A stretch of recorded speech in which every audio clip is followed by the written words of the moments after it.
Bang Panda, ini abang saya juga, guru politik lah Bang Panda ini. Dan saya kira saatnya lah hal-hal yang memang ini menjadi masa lalu, menurut saya stop lah gitu ya. Nah, justru ini adalah saat yang tepat, saat yang baik kita membicarakan bagaimana hubungan ini ke depan. Bukan hanya untuk hubungan antara Pak SBY dan Ibu Mega sebetulnya. Ini adalah untuk menjadi contoh, menjadi panutan rakyat bahwa para pimpinannya bisa bersatu, guyup, rukun, dan menurut saya ini akan mencirikan sebagai negara yang betul-betul mengedepankan nilai-nilai Pancasila lah gitu ya. Dan yang kedua, kalau mimpi itu kan bisa saja mimpi itu menjadi petunjuk Tuhan gitu dan bisa terjadi. Bisa saja itu sebuah harapan gitu. Bagus. Ya, udah baca belum Bagus sih untuk kalau presiden-presiden, mantan presiden itu bekerja sama, bersama-sama membangun negara ini. Ya, itu mimpi kita semuanya. Kita bisa percaya mimpi itu sesuatu yang esoterik. Esoterik artinya sesuatu yang hanya dipahami oleh mereka yang mengalaminya.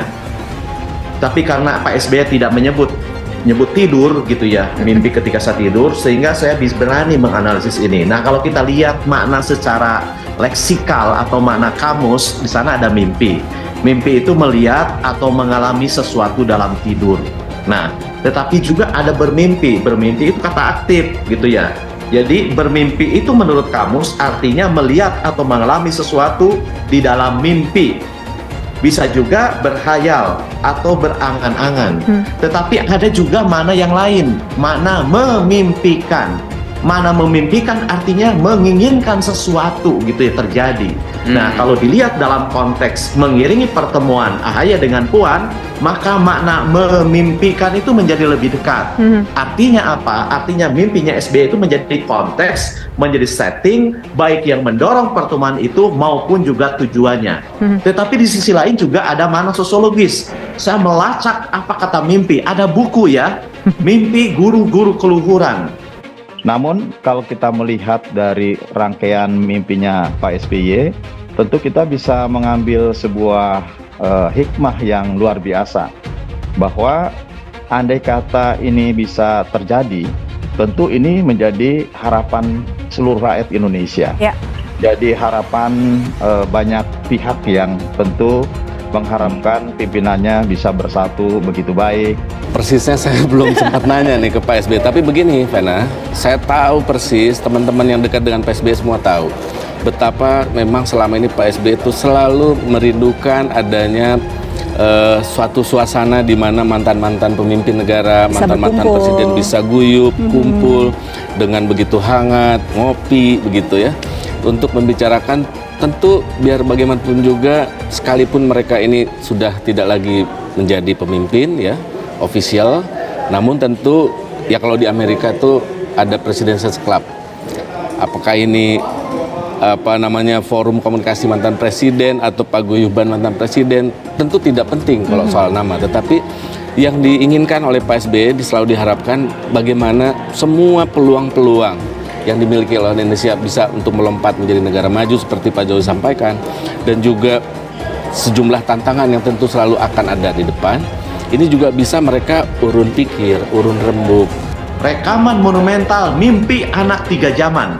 Ini buku ditulis dalam rangka ulang tahun sebuah koran nasional yang mengungkap anak-anak yang berusia 12-13 tahun pada zaman Belanda. Semuanya bercerita tentang mimpi, makna mimpi.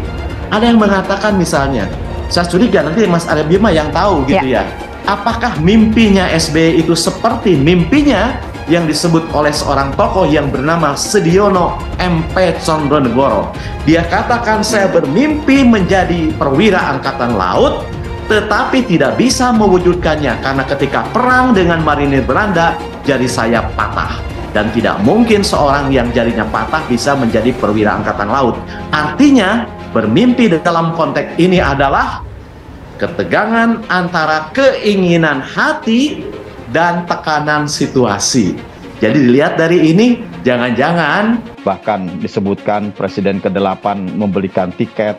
Ini kan menjadi sebuah kekuatan besar. Boleh jadi. Kalau ini kemudian terjadi, karena ini sebuah petunjuk Tuhan. Dan kemudian ini menjadi kekuatan bangsa kita. Ini tidak disukai nih oleh negara-negara lain. Justru Pak Panda, saya, nanti Mas Toto, siapapun saya kira tokoh bangsa.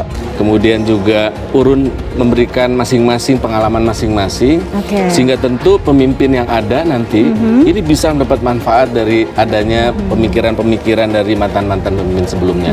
Sangat indah kalau bisa terjadi. Nah mungkin, Pena, ini karena begitu memang Bapak itu saya tahu ya selalu menyampaikan ini. Selalu ini menjadi harapannya. Mungkin ini dalam alam bawah sadarnya Pak SBY begitu kuat, selalu terpikir sehingga mungkin keluar jadi mimpi begitu. Tapi kalau saya sekali lagi memaknai tentu ini tidak harus kemudian dipersempit ini sebagai kode untuk mengadres agenda pemilu di depan ini. Karena kalau kita harus bisa pisahkan mereka sebagai negarawan dengan mereka sebagai pemimpin partai. Merasa sengsara dipimpin Jokowi, kader Demokrat setuju omongan Megawati. Dikutip dari News Jakarta, kader Partai Demokrat Eko Jones setuju dengan pernyataan Ketua Umum PDIP Megawati Soekarno Putri. Karena menurutnya masyarakat merasa sengsara dipimpin Presiden Joko Widodo. Eko Jones mengatakan bahwa hampir 10 tahun kepemimpinan Jokowi, rakyat merasa sengsara karena terdapat banyak kesusahan yang didapat, seperti utang terus bertumpuk hingga berkurangnya subsidi. Betul Bu, udah hampir 10 tahun kita sengsara dipimpin oleh presiden yang banyak janji gak ditepati tapi utang numpuk. Ujarnya dikutip dari Twitter pribadinya Senin 26 Juni. Segala mahal, cari kerja susah, subsidi buat rakyat kecil dicabut, subsidi buat petani dikurangi. Sengsara bener rakyat dipimpin Pak Jokowi Bu, sambungnya. Untuk diketahui, Megawati sebelumnya mengatakan untuk tidak salah memilih pemimpin di Pilpres 2024. Karena 5 menit mencoblos akan berdampak dalam 5 tahun ke depan. Saya ingatkan, 5 menit coblosnya, 5 tahun ngerasain senang atau susahnya. Kata Megawati saat menyampaikan pidato politik pada acara puncak peringatan Bulan Bung Karno di Stadion Utama Gelora Bung Karno, GBK Senayan, Jakarta, Sabtu 24 Juni 2023. Dikutip dari FIFA. Lebih lanjut, Megawati mengingatkan agar memilih pemimpin tidak berdasarkan pada wajahnya. Ia pun mengaku merasa pusing dengan ibu-ibu yang menjadikan rupa sebagai patokan. Kasih tahu kalau milih pemimpin jangan cuma lihat tampangnya. Aduh, ibu suka pusing. Ada dulu ya. Kalau kan waktu ibu mau jadi presiden lagi, terus ada ibu-ibu bilang gini, aduh ibu maaf, sebetulnya saya mau milih ibu lagi, tapi saya kok kepingin milih yang ganteng, pusing kepala saya, kata Megawati.